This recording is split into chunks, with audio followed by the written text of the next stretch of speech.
Всем привет, друзья! Все мы мечтаем об AMG. И это неудивительно, ведь тачки с шильдиком AMG, выходящие из завода, это квинтэссенция самых лучших моторов, салонов, внешнего крутого вида. И подъезжая на парковку какого-нибудь модного ресторана, все владельцы обыкновенных Мерседесов будут понимать, кто здесь папаша, а владельцы BMW и Audi будут точно отдавать вам респект.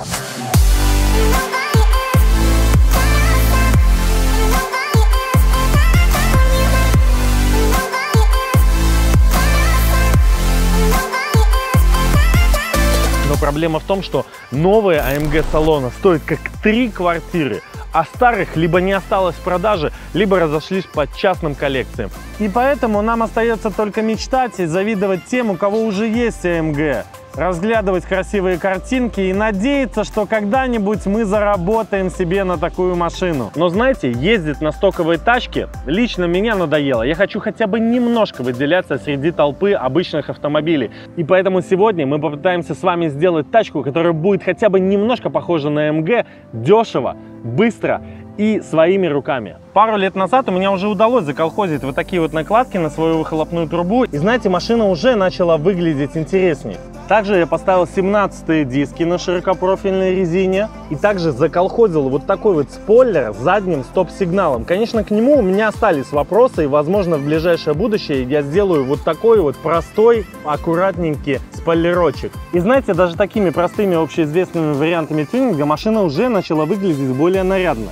Но я решил не останавливаться и пойти дальше и сделать крутые поворотники в американском стиле. Но для того, чтобы выполнить такой тюнинг, чаще всего необходимо купить специальные американские поворотники, которые, кстати, стоят очень недешево. Но я решил не заморачиваться, не тратить много денег и решил сделать это своими руками. И посмотрите, что для этого я купил. И для этого в обыкновенном автомагазине я приобрел вот такие вот обыкновенные 5-ваттовые лампочки оранжевого цвета с цоколями под них. Далее я вынул поворотник. Таким вот ножом я сделал отверстие под наш новый обрезиненный цоколь. Сделал его именно такого размера, для того, чтобы он входил с натягом и не мешал основной лампочке поворотника. Методом проб и ошибок оказалось, что врез лампочки лучше всего делать на уровне вот этой вот метки. И после этого я взял кабель и удлинил наши лампочки. Это нам очень сильно поможет при дальнейшей установке. Все это хорошо заизолировал, чтобы получилось именно таким образом. Питание для наших поворотников я решил взять от штатных стояночных огней, поэтому открываем фару и берем и подчищаем небольшую часть проводов, которые ее питают. Далее нам остается внедрить наши поворотники, просто подключив их к проводам, питающие штатную лампочку. Далее, все хорошенько заизолировав и закрыв крышкой нашу основную фару, мы выводим наше детище наружу и подключаем линзу поворотника, установив все на штатные места. И давайте посмотрим, что же все-таки у нас получилось.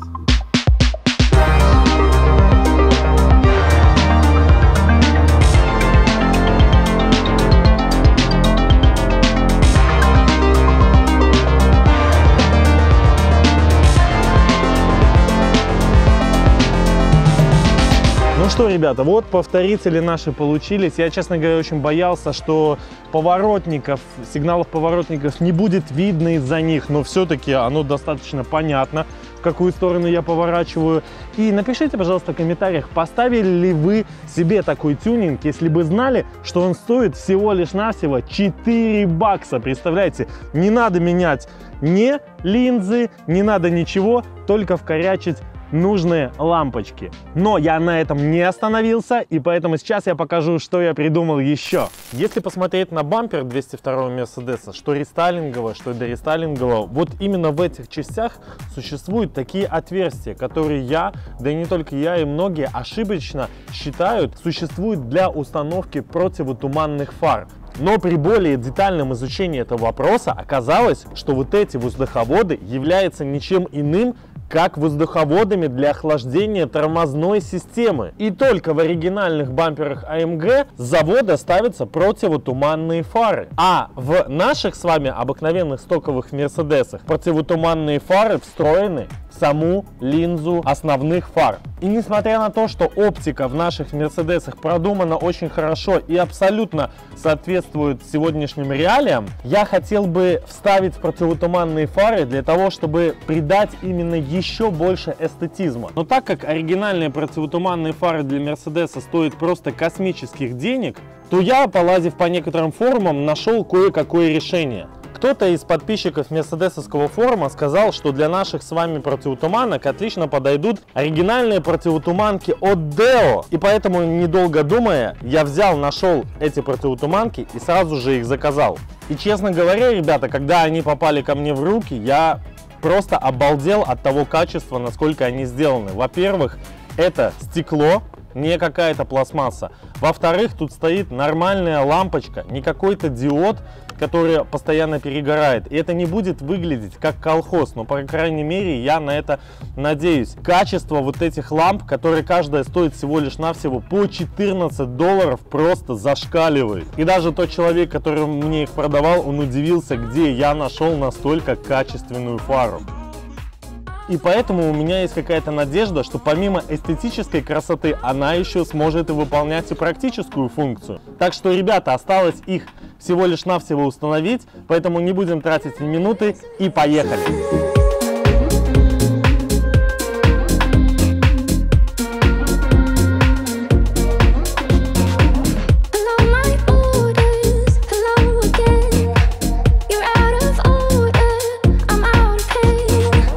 Далее я отрезал неподходящую нам фишку от Deo и с помощью такого провода удлинил наш весь шнур для удобства дальнейшей установки. Конечно, все очень хорошо заизолировав, так как эти фары подвергаются очень большому воздействию не только пескоструя, но также различным химическим реактивам на дороге. Для того, чтобы придумать крепление под наши новые противотуманки, я взял вот такой вот ненужный лист нержавейки и вырезал из него 4 одинаковые полоски.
Ну что, ребят, нравится? Дело в том, что я был в шоке. Повесить этот бампер было намного сложнее, ровно на 4 часа сложнее, нежели сделать вот эти вот фары. Бампер у меня просто конченый, у нас с ним, особые отношения свои. Знаете, и я бы мог сейчас сказать, блин, круто, круто, мы смогли сделать AMG, мы смогли из говна и палок смастерить крутой внешний вид. И так бы сделали большинство из блогеров. Они бы сняли вам красивый фильм и сказали, вот, отлично, все бы поставили лайки и так далее. Но я изначально сказал вам, что я буду с вами честен. И, честно говоря, я проклял абсолютно все, когда я начал вешать этот бампер. Ничего не вставало на свои места. Эти противотуманки не подходят этому автомобилю. Ровно так же, как круглое не подходит к квадратному. И я проклинал, просто хотел, чтобы сгорел в аду тот чувак, который посоветовал именно ставить вот эти противотуманки в этот бампер. Намного проще, я не знаю, в колхозе, наверное, противотуманки от КамАЗа сюда. Для того, чтобы хоть как-то повесить этот бампер и наконец-то после 2 дней вот этого, извините, траходрома выехать из гаража, мне пришлось лишить эту машину тех воздуховодов, которые охлаждают тормоза, отогнуть звуковые сигналы, и, блин, просто, я не знаю, половина крепления у меня обломалась, половина крепления мне пришлось пересверливать. Короче, это просто, честно говоря, ад. И если вы спросите, советую ли я вам сделать именно так, как я, скорее всего, советую именно тому человеку, кто такой же обезбашенный, как и я. Дело в том, что это колхозинг. А что мы хотели? Когда ты делаешь колхозинг, постоянно что-то не получается и что-то не подходит.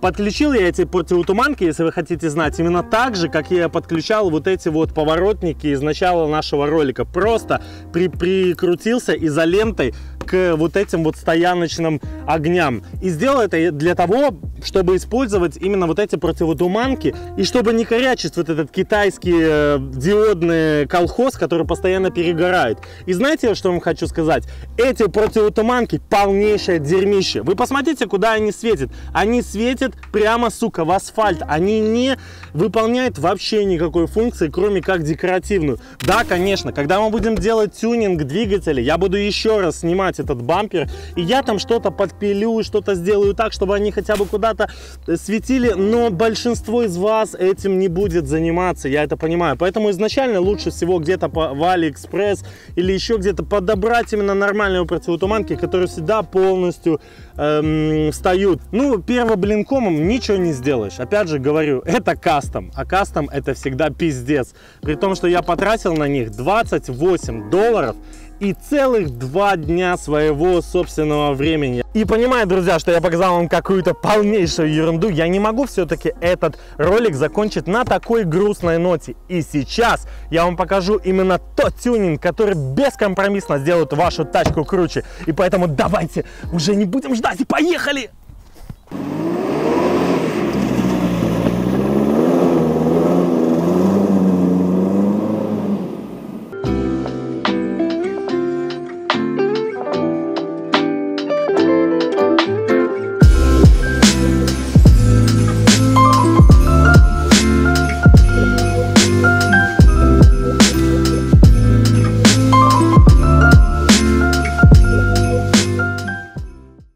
Короче, ребят, сегодня отличный день для того, чтобы заняться тюнингом наконец-то. И если до этого мы делали с вами какие-то парфозные, просто какие-то глупые лампочки, то сегодня будет действительно качественный тюнинг. Потому что, если вы помните, дядя Бой, да, это тот малой, который покрасил свою тачку за 3200. И вы все, конечно, бомбили. Так вот, этот малой послушал вас и пошел дальше.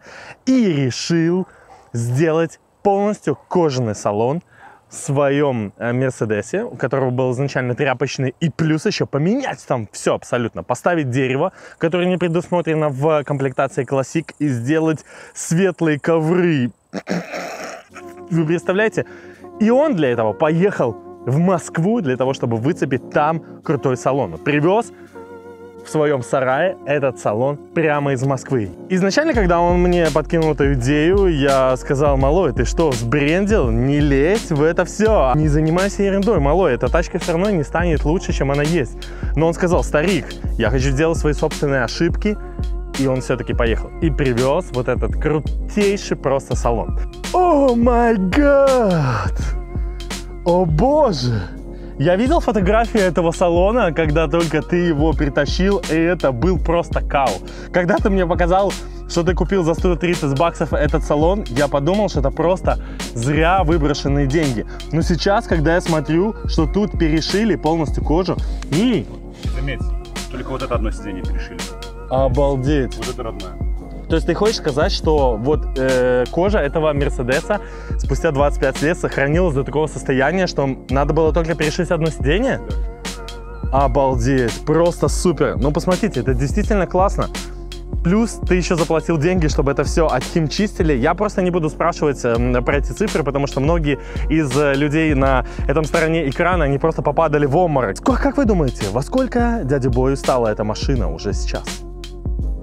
$5000? В 6? Нет, не угадали. В 9, сука, тысяч баксов. О боже, 9000 баксов.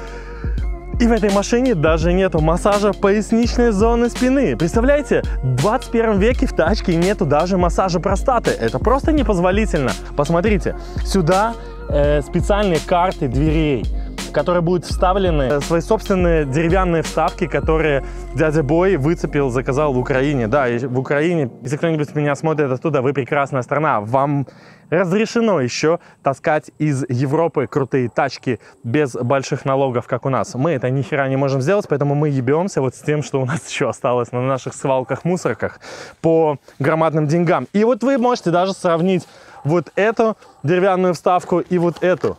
И будет понятно, какая из них красивее. И также, ребята, дядя Бой вчера потратил целый день для того, чтобы натянуть вот этот вот ковер. Посмотрите, специальный даже светлый ковер от химчистки, он еще мокрый. И он полностью зашумел тачку так, что он еле-еле натянул этот ковер на свою тачку. Все, посмотрите, все прошумлено. И также сегодня мы еще будем устанавливать крутые динамики, которые дядя Бой купил за целых $120 в задние двери, которых динамиков не было, у меня, кстати, тоже нет, для того, чтобы он круто чилил со своей девочкой. Если вы спросите, зачем мы вкладываем деньги, я вам хочу сказать, что мы не ищем легких путей, и нам нравится таким обезбашенным парням видеть, как наши деньги утекают просто в бездну. Поэтому, если ты такой же чувак, оставайся на этом видео, и мы покажем сегодня, куда ушли эти деньги, и ты сможешь сегодня сравнить стоковый салон и настоящий AMG. Погнали работать! Coming in, yeah, flex, I just wanna win, yeah, LABB who we running with, yeah, 2233, I'm on 10 again, yeah, state your name, big been dope on flame, I just switched the lanes, damn he did it again, I just flipped the pain, stripping and dipping in bass, slab on everything.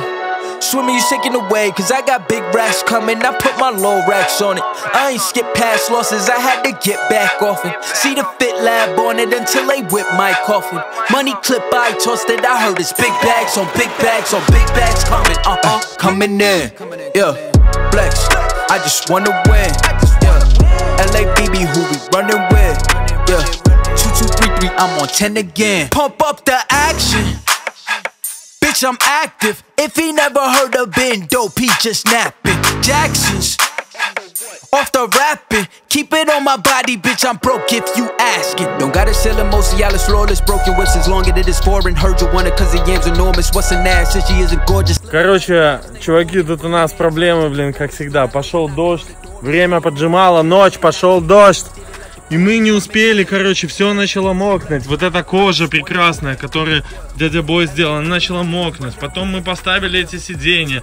В итоге не получается закрутить болт, потому что те салазки не подходят с этими. Короче, куча головников, просто жестоких. Мы сейчас ночью не будем вам снимать это все, и потому что уже ни одна камера не справляется с этой ночью и дождем. Правильно я понимаю? Угу. Что вы скажете, дядя Леша, то есть, по этому поводу?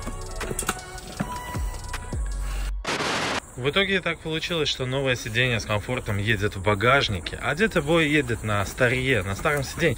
Вернее, даже дядя Бой едет просто на жопе. То есть я передвигаюсь вот так вот на жопе, на полу, зато на новом ковре. Видите, любой крафтинг, любой, короче, тюнинг, он не проходит без каких-то трудностей. Поэтому, друзья, самое главное — сохранять спокойствие и твердость духа. Так же, как и это делает дядя Бой. Дядя Бой сейчас бы очень много вам сказал, но, к сожалению, он не может, потому что он занят своим новым салоном, который абсолютно не становится в его старую машину. Пожелаем же ему успехов. И потом покажем, что же все-таки получилось. Но вы должны знать, что любой такой тюнинг — это... Пиздец нахуй, блядь! Шрот повезли нахуй. Заебал шрот этот, блядь. Ну что, ребята, когда дядя Бой столкнулся с такой проблемой, я сразу решил ему помочь и уехал в отпуск. И, кстати, неплохо там отдохнул. Но когда я приехал, я увидел вот это.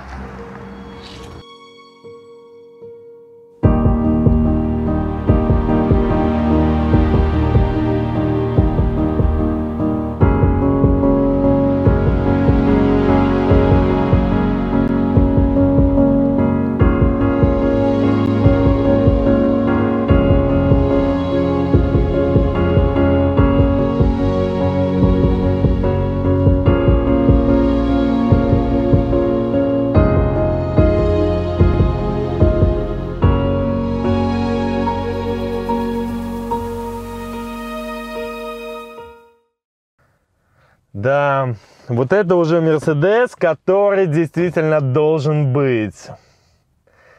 Это не то, что та обоссанная тряпка, которая у меня в салоне. Еще, кстати, чуваки, Дядя Бой сделал тут динамики, поставил офигенную музыку. Ну, по крайней мере, такую, которая должна стоять с завода. И давайте мы сейчас затестим ее. О, качай!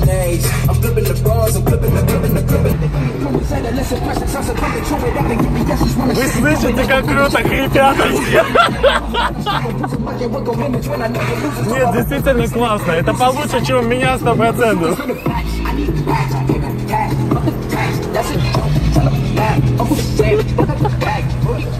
Чувак, я не хотел обоссать, блядь. Просто так получилось. Да, и, кстати, Дядя Бой еще помимо этого планирует сделать тут какие-то минимальные доработки, и все, уже можно расслабиться и наконец-то ездить.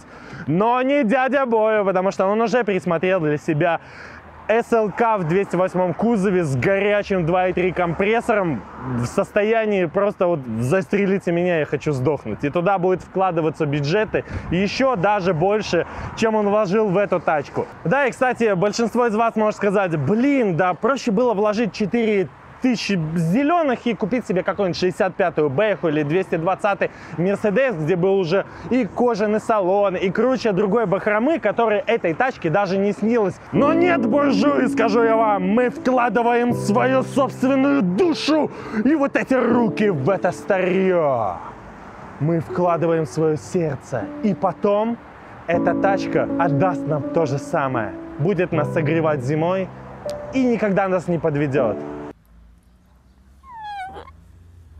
А вы помните, как эта тачка выглядела всего лишь год назад? Если не помните, гляньте вот это видео. Я знаю, что многие из вас на том конце экрана писали вот этими липкими пальчиками, да спусти ты ее с горы, сожги уже, это шрот полнейший. Нет, посмотрите, во что она превратилась. Посмотрите и умойтесь своей слюной.